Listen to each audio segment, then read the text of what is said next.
Hello viewers, networking জগতে সারা বিশ্বের সবচেয়ে জনপ্রিয় একটি নাম হচ্ছে মাইক্রোটিক।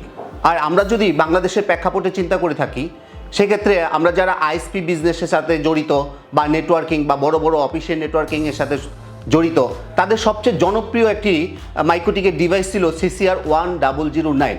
আপনারা হয়তো বা জেনে থাকবেন এই মডেলটি এই মুহূর্তে উৎপাদন বন্ধ করে দিয়েছে মাইক্রোটিক থেকে। আর এই নিয়ে যারা আপনারা দ্বিধাদ্বন্দ্বে বা চিন্তায় আছেন যে আপনারা অল্টারনেটিভ হিসেবে কোন ডিভাইসটা ইউজ করবেন, আজকের ভিডিওটা তাদের জন্য। সো ভিউয়ার্স, চলুন আজকে আমরা যেই প্রোডাক্টটি আপনাদের জন্য নিয়ে আসছি সেটা হচ্ছে গিয়ে মাইক্রোটিকের CCR2004 16G 2S Plus PC। এই ডিভাইসটি নিয়ে এসেছি আপনাদের জন্য।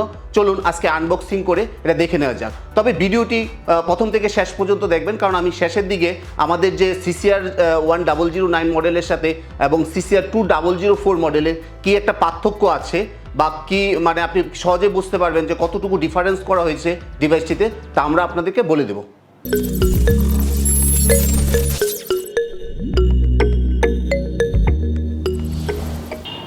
সো ভিউয়ার্স, এক্সেল টেকনোলজিস লিমিটেডের পক্ষ থেকে আপনাকে জানাচ্ছি আন্তরিক শুভেচ্ছা অভিনন্দন। তো আমরা কথা না বাড়িয়ে চলুন আমরা আগে প্রোডাক্টটি দেখে নিই। আমরা আনবক্সিং করে কি কি ডিভাইসটার সাথে কি কি দেওয়া আছে দেখে নিই।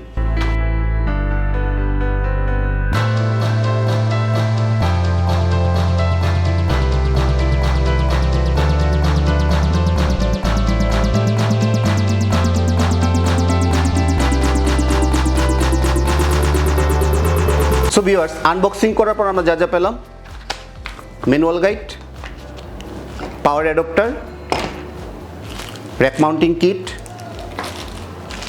স্ক্রু কিট, আর এটা হচ্ছে সেই মাইক্রোটিকের CCR2004 ডিভাইসটি। সো বন্ধুরা, চলুন প্রথমে এটার হার্ডওয়্যার ফিচারগুলো আমরা জেনে নিই। এটাতে আমরা প্রথমে দেখতেছি দুইটা SFP পোর্ট, যেহেতু এটা 2S Plus বলা হয়েছে, দুইটা 10G পোর্ট। আর সাথে পাচ্ছেন হচ্ছে আপনার 16টা গিগিটার পোর্ট, 1 Gbps সাপোর্টেড। এছাড়া হচ্ছে কি আপনার পোর্টগুলোর উপরে দেখবেন LED স্ট্যাটাস, আপনার অ্যাক্টিভ যেগুলো থাকবে সেগুলো LED লাইট জ্বলবে এবং 10Gর জন্য 10G পোর্টে লাইটগুলো জ্বলবে। এছাড়া আপনার পাচ্ছেন হচ্ছে গিয়ে সাথে একটা কনসোল পোর্ট দেওয়া আছে, এটা হচ্ছে কনফিগারেশনের জন্য। সাথে আরও একটা আছে রিসেট বাটন, যেটা আপনি ম্যানুয়ালি রিসেট করতে পারবেন। এছাড়া হচ্ছে আপনার পাওয়ারের যে LED, দুইটার জন্য দুইটা আপনার ইউজার 1 ইউজার 2 দুইটা LED লাইট দেওয়া আছে, যেটা হচ্ছে আপনার পাওয়ারের জন্য। এছাড়া আপনি যদি ডিভাইসটার এই পাশে চারিদিকে ঘুরিয়ে দেখেন, এখন বাতাস চলাচলের জন্য পর্যাপ্ত পরিমাণ জায়গা আছে। আর এই পাশটা যদি আমি পিছনের দিকে আসি, সেখানে একটা DC ইনপুটের জন্য দুইটা আপনার অপশন দেওয়া আছে। আর ডিভাইসটা যেহেতু হচ্ছে প্যাসিভ কুলিং ডিভাইস, এটার মধ্যে কোনো ফ্যান আপনাকে ইউজ করা হয়নি। শুধুমাত্র হচ্ছে ডিভাইসের সাথে আপনার অটোমেটিকলি আপনার হচ্ছে আপনার টেম্পারেচার, রুমের টেম্পারেচার উপর ভিত্তি করে সে আপনাকে ডিভাইসটাকে কুল করবে, সেজন্য এটাকে প্যাসিভ কুলিং সিস্টেমটা রাখা হয়েছে। এছাড়া আপনার এদিকে যদি দেখা হচ্ছে, এটা ক্লাউড করে একটা লোগো দেওয়া আছে, আর পেছনের সাইডে হচ্ছে একটা স্টিকার দেওয়া আছে। এখন আসি হচ্ছে এটার মধ্যে কি সিপিইউটা ইউজ করা হয়েছে। এতে সিপিইউটা ইউজ করা হয়েছে AL 32400 মডেলের 1200 গিগাহার্জের একটা সিপিইউ ইউজ করা হয়েছে। আর এটার যদি আমি আরও যদি ফিচারগুলো বলি, যে আপনার এই যে 8টা 16টা পোর্ট আছে, 16টা পোর্টের জন্য আপনার আলাদা আলাদা চিপসেট ইউজ করা হয়েছে। আলাদা আলাদা চিপসেট বলতে হচ্ছে কি আপনার সুইচ চিপসেট ইউজ করা হয়েছে, যে ক্ষেত্রে হচ্ছে আপনার 10 Gbps ফুল ডুপ্লেক্স আপনার হচ্ছে গিয়ে আপনি নেটওয়ার্কটা সার্ভ করতে পারছেন এবং ডাটা ক্যাপাসিটিটা বেড়ে যাচ্ছে। আর সুইচ চিপসগুলো হচ্ছে আপনার মার্ভেল এমিথিস্টের, খুবই পাওয়ারফুল, যে কারণে আপনার ডাটা ক্যাপাসিটিও বেড়ে যাচ্ছে। আপনার 1009 থেকে আপনি বেশি সুযোগ সুবিধা পাচ্ছেন। সো ভিউয়ার্স, আর এটা হচ্ছে কি আপনার সাথে এটা 48 ভোল্টের একটা পাওয়ার অ্যাডাপ্টার দেওয়া আছে, যে কারণে আপনার হচ্ছে কি আপনি 48 ভোল্টের পাওয়ার অ্যাডাপ্টার ইউজ করতে পারবেন। আর সাথে DC পাওয়ার অ্যাডাপ্টারের জন্য আরেকটা অপশন দেওয়া আছে, সেটাও আপনি ইউজ করতে পারবেন। সর্বোচ্চ ম্যাক্সিমামই হচ্ছে কি 48 ভোল্টের। আর power consumption without device 42 watt পর্যন্ত আপনার পাওয়ার কনজাম্পশন করে থাকবে। সো ভিউয়ার্স, তা এখন আসি হচ্ছে আপনার হচ্ছে গিয়ে এই হচ্ছে গিয়ে ডিভাইসের পরিচিতি। আর এখন আসি হচ্ছে আপনার যে CCR1009 এবং হচ্ছে গিয়ে CCR2004 এর সাথে কি তফাৎগুলো করা হয়েছে।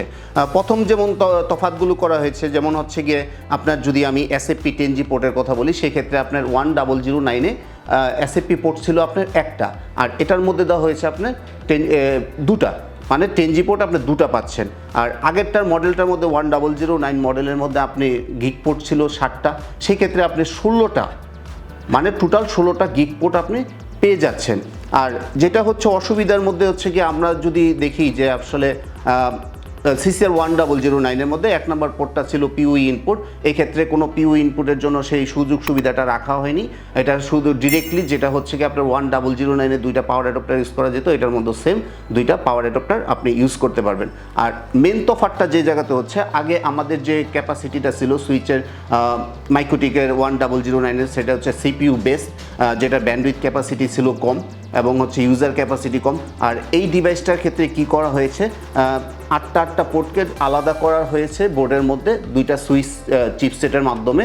আমি সুইচ চিপসেটের নাম অলরেডি বলেছি, মার্ভেল অ্যামেথিস্টের সুইচ চিপসটা, যে কারণে হচ্ছে কি আপনার ডাটা ক্যাপাসিটি বেড়ে যাচ্ছে 10 Gbps ফুল ডুপ্লেক্স।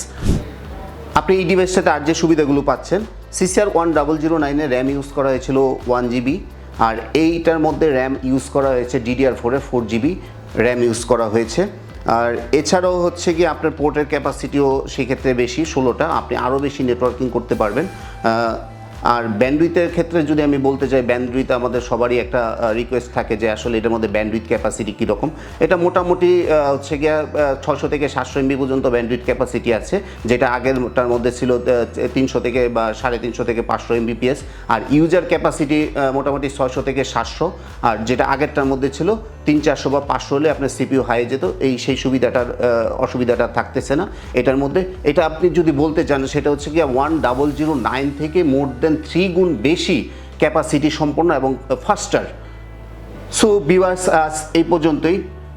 আমার এই ভিডিওটি যদি আপনার ভালো লেগে থাকে অবশ্যই আপনি লাইক, কমেন্ট ও শেয়ার করতে ভুলবেন না। আর আমাদের এই ভিডিও ইউটিউব চ্যানেলটিকে অবশ্যই সাবস্ক্রাইব করে রাখবেন এবং বেল বাটনে প্রেস করে রাখবেন, যাতে করে আমাদের এই চ্যানেলে যত ভিডিও আসে সবার আগে আপনি পেয়ে যান। আর এই ডিভাইসটার সাথে অবশ্যই কিন্তু আপনি 1 বছরের ওয়ারেন্টি পেয়ে যাচ্ছেন। আর আপনি যদি অথেন্টিক প্রোডাক্টটা চান সেক্ষেত্রে আপনি এক্সেল কমিউনিকেশনের সাথে একটু যোগাযোগ করতে পারেন, বা আমাদের ডেসক্রিপশন বক্সে আমাদের নাম্বার দেওয়া থাকবে, বা এই ডিভাইস সম্বন্ধে যদি আরও কোনো কোয়েরি থাকে আমাদের সাথে যোগাযোগ করতে পারেন। সো ধন্যবাদ সবাইকে।